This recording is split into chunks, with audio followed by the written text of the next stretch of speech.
Bonjour tout le monde, j'espère que ça va bien. Je vous souhaite la bienvenue sur ma chaîne L'amour des empathes. Mon nom c'est Mélanie, je suis une empathe, une mentaliste, une maître Reiki et une sorcière.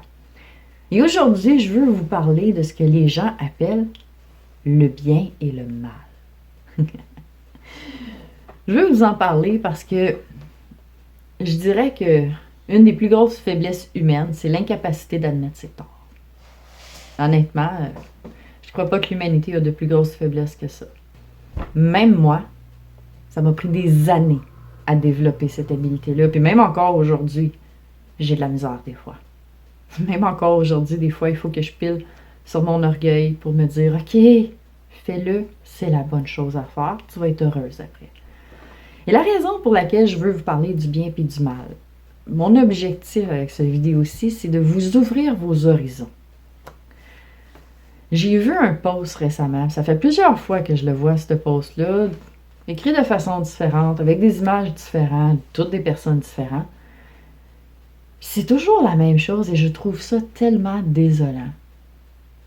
Ce post-là dit que une personne coupable de pédophilie mérite la mort. J'ai été violée à l'âge de 4 ans et à l'âge de 6 ans et je suis en total désaccord avec ça. OK?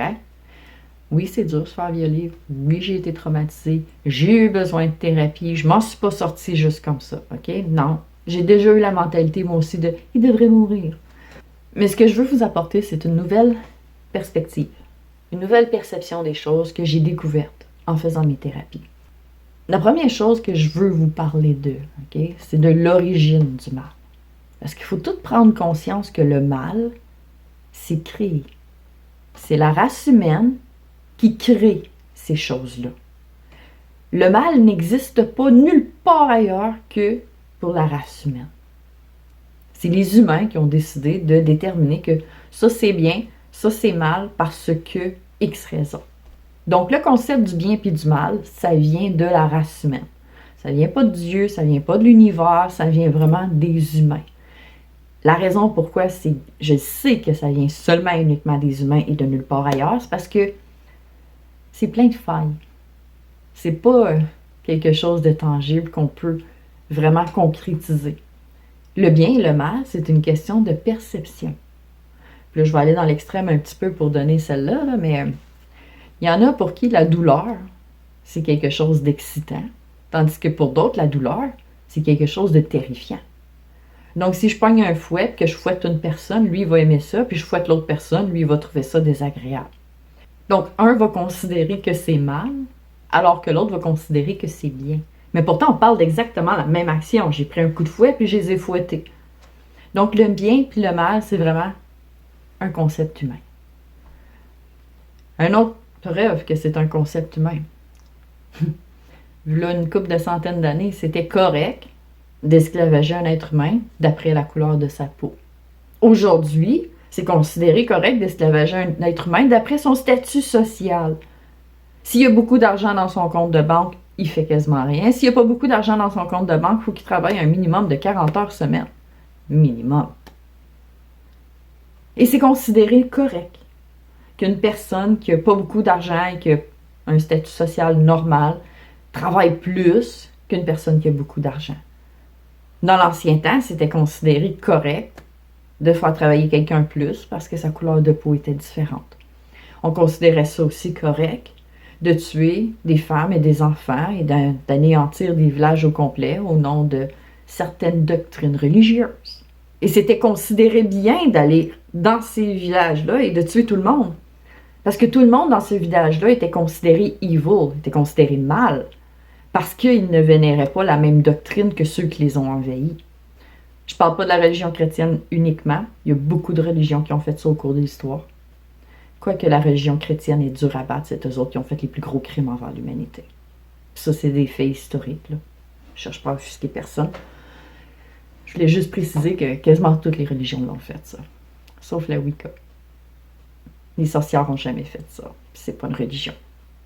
Donc, la Wicca, les bouddhistes, les moines et les sorcières n'ont jamais tué personne pour imposer leur doctrine, mais toutes les autres doctrines existant sur Terre qui ont réussi à devenir populaires ont fait ces crimes-là à un moment donné ou à un autre dans notre histoire. Je sais que la majorité des gens ont de la misère à remonter plus de 200 ans en arrière de leur historique, là. Mais si on remonte jusqu'à 10 000 ans en arrière, là, on se rend compte que le bien et le mal, c'est vraiment une question de celui qui raconte l'histoire. Donc, pourquoi je veux vous parler du bien et du mal, puis pourquoi j'essaie d'ouvrir votre esprit face à ça? Bien, c'est parce qu'on est dans une époque où on a besoin d'apprendre à lâcher prise. Au-delà du pardon, on a besoin d'apprendre à accepter la vérité. La première vérité que tout le monde a besoin de s'ouvrir à, puis ça, c'est une vraie vérité, c'est que on ne sera pas puni quand on meurt. C'est pas vrai, cette histoire-là. N'importe qui a eu des expériences de mort imminentes peuvent vous le confirmer qu'ils ne se sont pas sentis punis de l'autre côté. Moi, je l'ai eu l'expérience et ce que j'en garde comme souvenir, c'est une sensation très paisible, sensation de bien-être, un désir de vouloir mourir. Tu sais, je sais que ça peut paraître étrange juste comme ça, mais le bien et le mal, ça a été créé par l'homme. Et on a besoin d'accepter cette vérité-là. On a besoin d'arrêter de blâmer les autres pour ce qui nous arrive de mal dans notre vie. Tout le monde qui connaît la loi d'attraction savent que si tu utilises la loi d'attraction d'une certaine façon, tu vas réussir à créer ci, ça, ça, ça. La majorité du monde pense que ça ne fonctionne pas parce que les autres, ils n'arrivent pas à créer ce qu'ils veulent. Mais la vérité, c'est que ça fonctionne toujours, la loi d'attraction. Et c'est ça qui crée les méchants dans la vie. C'est le fait qu'on veut être une victime. Le fait de vouloir que ce soit la faute des autres et de ne jamais vouloir prendre notre responsabilité dans tout ce qui nous arrive fait en sorte que on vibre un taux vibratoire de victimisation. Et quand on vibre un taux vibratoire de victimisation, mais ça prend des gens pour venir faire de nous des victimes. Et c'est ça qui crée le mal sur Terre. C'est le fait qu'il y a des gens qui veulent être des victimes.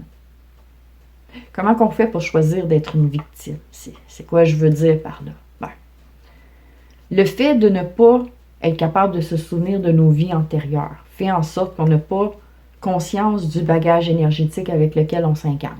Le fait que nos familles refusent de nous dire la vérité sur leur passé à eux autres fait en sorte qu'on n'a aucune connaissance du bagage énergétique ADN qu'on commence notre vie avec. Donc, à partir de là, je pourrais dire que de 0 à 10-12 ans, là, on n'a pas trop de contrôle sur ce qui se passe dans notre vie. Parce qu'on est en train de payer pour du karma qu'on n'a aucune idée d'où il vient. À part ceux qui se souviennent de leur vie antérieure, on n'a aucune idée d'où il vient, ce karma-là. Puis par le temps qu'on finisse de dealer avec ce karma-là, parce qu'on n'a pas compris pourquoi qu'on a subi ces choses-là, ben on cherche des sources extérieures pour répondre à nos questions et c'est là que le rôle de victime commence. Je ne me souviens pas de toutes mes vies antérieures, mais je me souviens de certaines de mes vies antérieures. Et il y a certaines choses que j'ai faites et que j'ai vécues dans mes vies antérieures qui expliquent pourquoi j'ai été violée à l'âge de 86 ans. Ça s'explique parce que ça rentre dans ce qui m'arrivait dans ces vies-là. Si j'aurais abouti ces vies-là comme il faut, probablement que j'aurais pas eu ce taux vibratoire-là quand je me suis incarnée et les choses auraient été différentes pour moi quand j'étais jeune.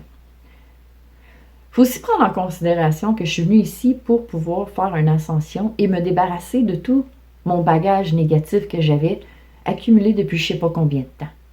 J'ai donc choisi d'avoir énormément de difficultés et de me mettre en échec toute cette vie-ci.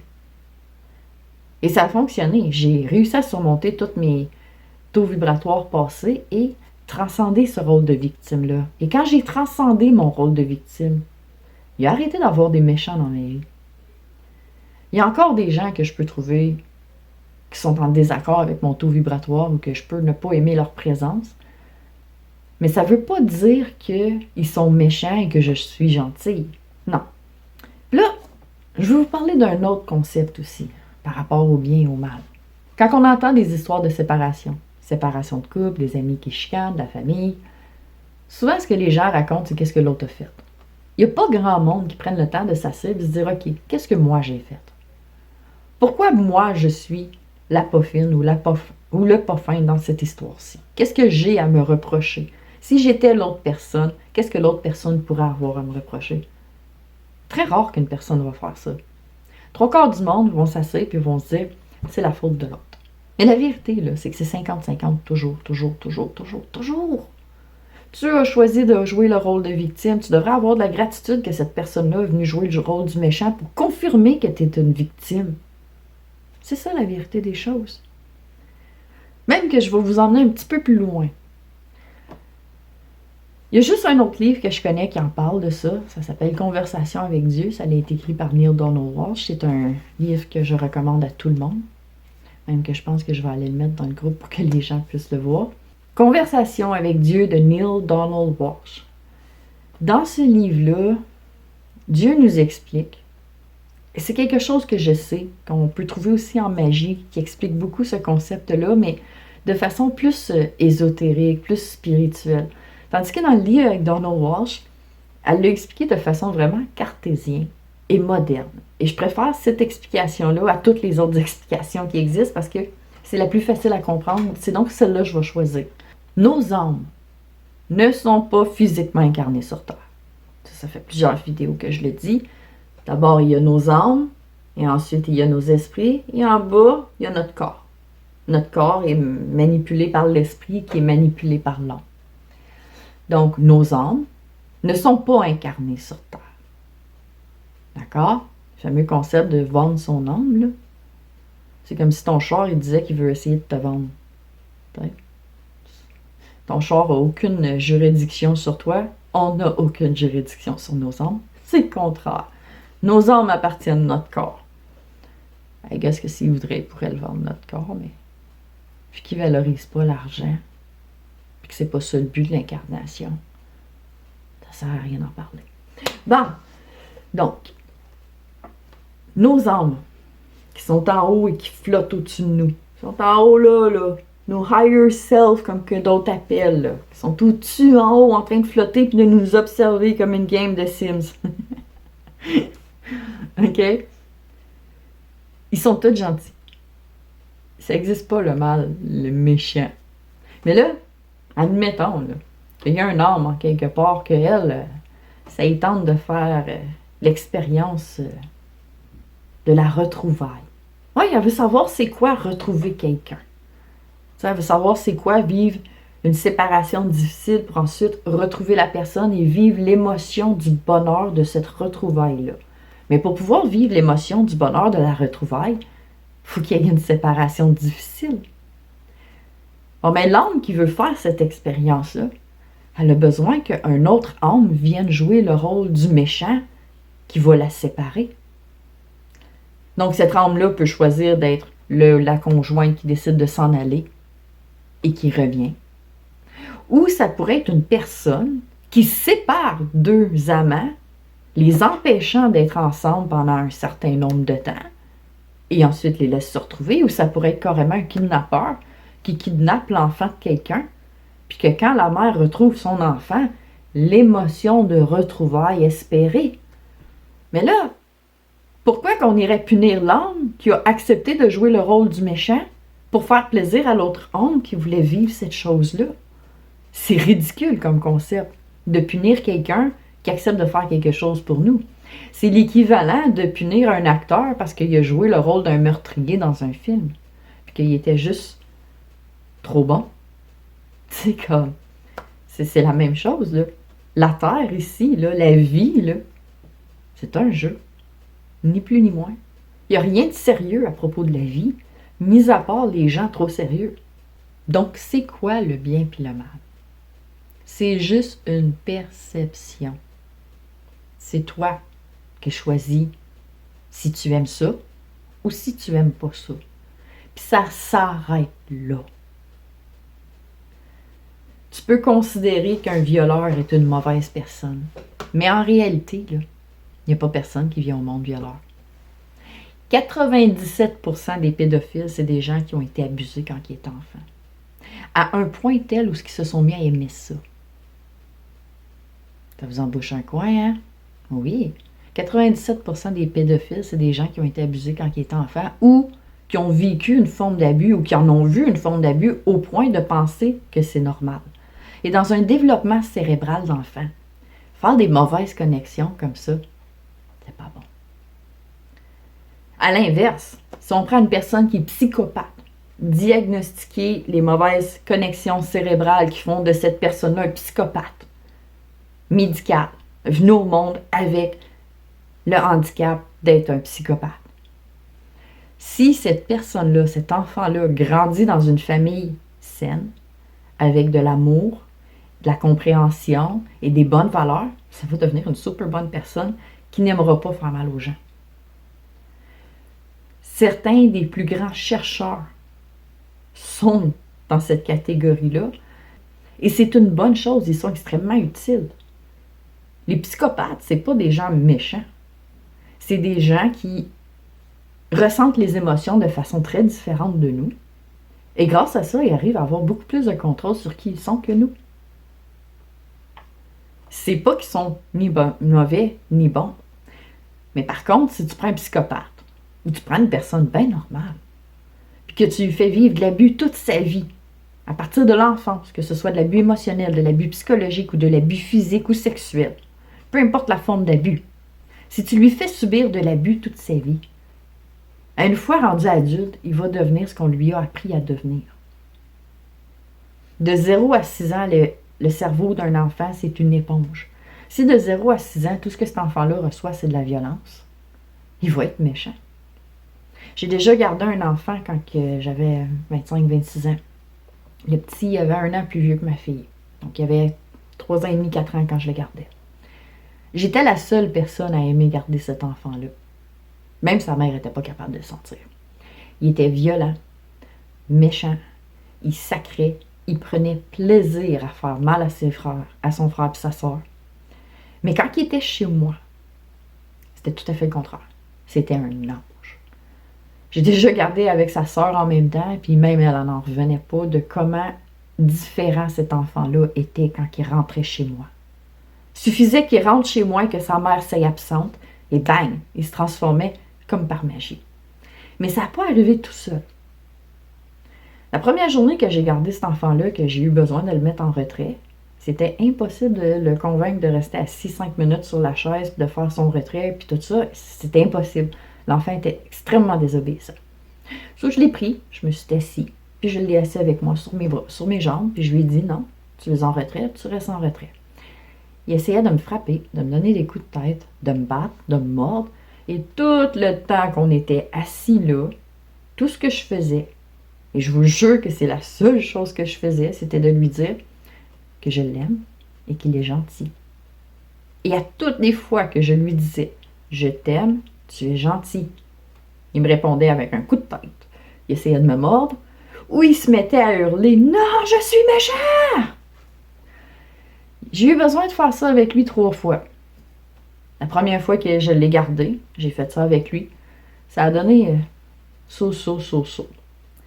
La deuxième fois qu'il est revenu, que je l'ai gardé, la même chose s'est reproduite. Ça me prenait même pas 30 secondes qu'il faisait exprès de briser quelque chose ou de faire quelque chose qu'il savait qu'il n'avait pas le droit, en me regardant droit dans les yeux, en me lançant au défi, punis-moi. Et j'ai fait ça 3 fois.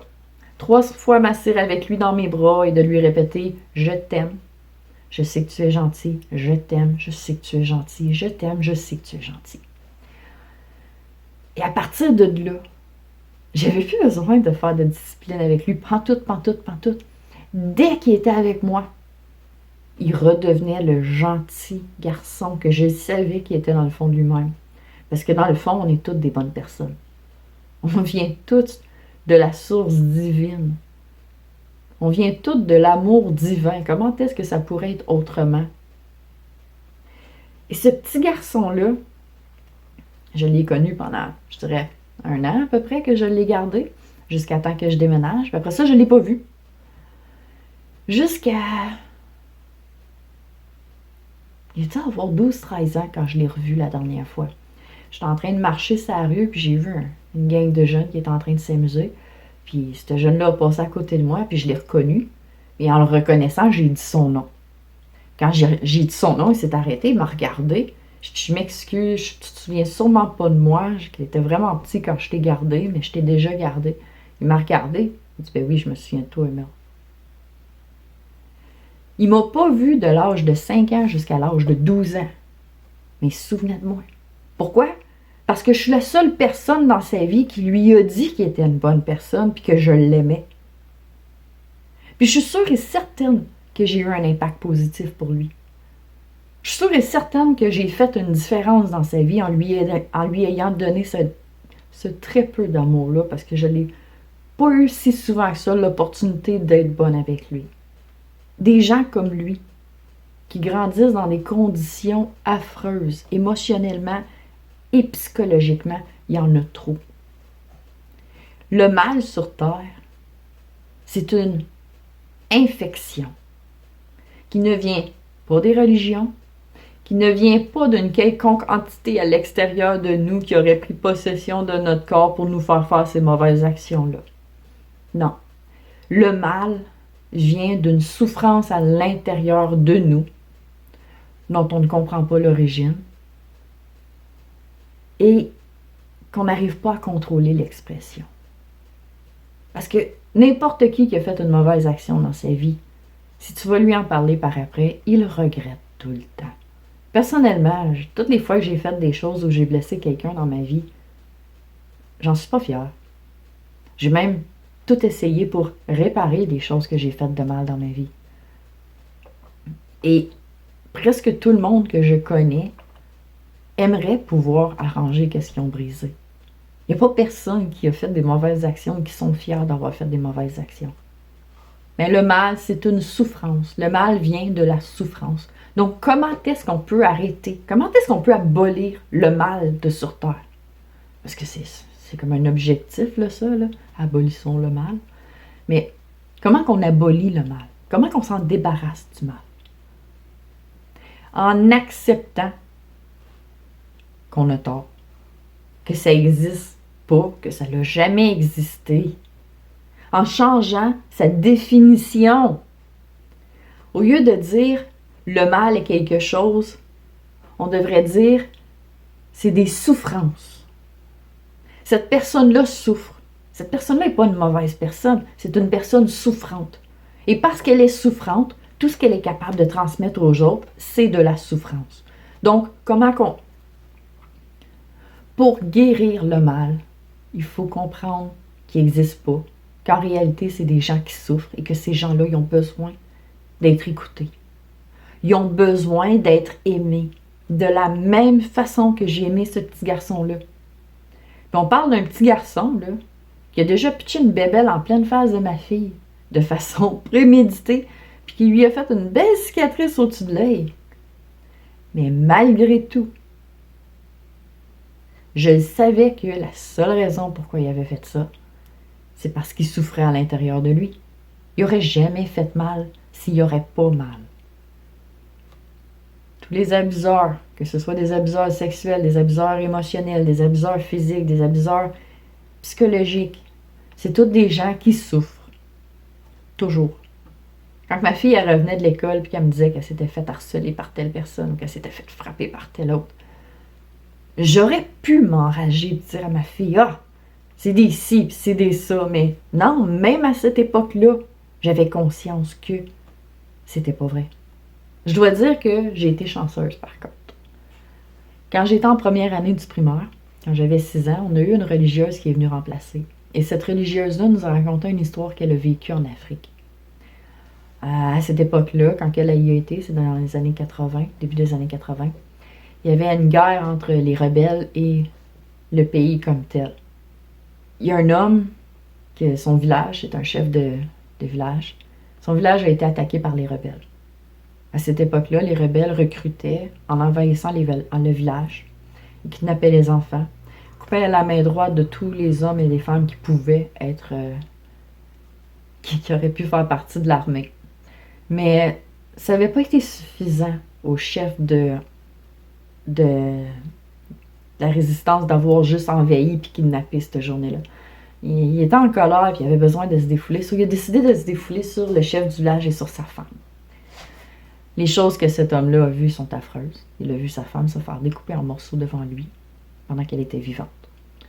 Et on a pris la peine de lui montrer chaque morceau de chair, un par un. Et quand il perdait connaissance, il attendait qu'il se réveille pour continuer. Une fois que sa femme est morte, ils ont commencé à le couper lui. Morceau ici, morceau là. Et c'est là que les autorités sont arrivées pour venir aider le village. Donc cet pauvre homme-là a survécu. Après ça, il a passé des années et des années à rechercher les rebelles qui lui avaient fait ça. Il a tué. C'est sûr qu'en faisant ses recherches, en faisant qu'est-ce qu'il faisait, il est devenu un meurtrier lui aussi. Un jour, il s'est regardé dans le miroir puis il a réalisé que il était devenu pareil comme les rebelles. Il était devenu exactement la même chose que ceux qu'il cherchait à traquer. Et c'est là qu'il a réalisé que il pouvait soit leur pardonner et lâcher prise, ou continuer à devenir quelque chose qu'il n'était pas fier d'être. Quand j'avais 6 ans, le fait de me faire raconter ça à l'âge de 6 ans, ça m'a fait réaliser si un homme qui a vu la femme, l'amour de sa vie, se faire découper en morceaux devant lui, est capable de pardonner.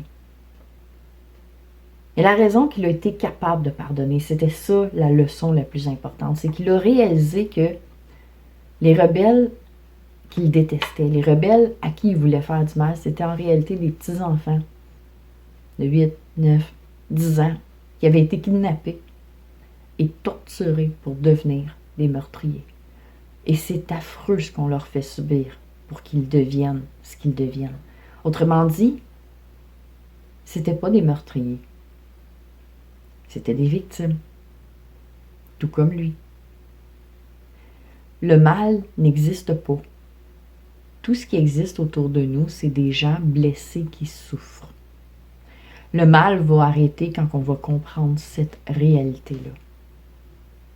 Tout le monde en ce moment est en colère. Tout le monde blâme tout le monde, mais il n'y a pas personne qui prend la peine de s'arrêter et de se dire « Hey, est-ce qu'on le mérite, ce qui se passe en ce moment dans la vie? » Je veux dire, ça fait combien d'années qu'on passe à polluer, puis à détruire l'environnement, puis à massacrer les animaux partout autour de nous? On les enferme dans des zoos. On les enferme dans des cages. On leur fait des trous dans l'estomac pour les nourrir. On tue des bébés pour s'en nourrir. Personnellement, moi, je suis vegan, là, mais j'ai pas toujours été vegan. J'ai déjà mangé de la viande parce qu'on m'avait convaincu que c'était bon pour ma santé. Gros mensonge. C'est la chose qui m'a rendu le plus malade au monde. La façon qu'on traite la terre en ce moment, la façon qu'on traite tout le monde autour de nous autres, la façon qu'on traite toutes, les plantes, les animaux, et comment qu'on se traite entre nous. C'est ça la source du mal. C'est notre égocentrisme et notre refus de prendre notre part de responsabilité, moi y compris. Personnellement, là, je déteste mon mode de vie en ce moment. J'avais passé les 2 dernières années à développer un mode de vie où est-ce que j'étais pro-recyclage, pro-réutilisation et je générais quasiment aucun déchet.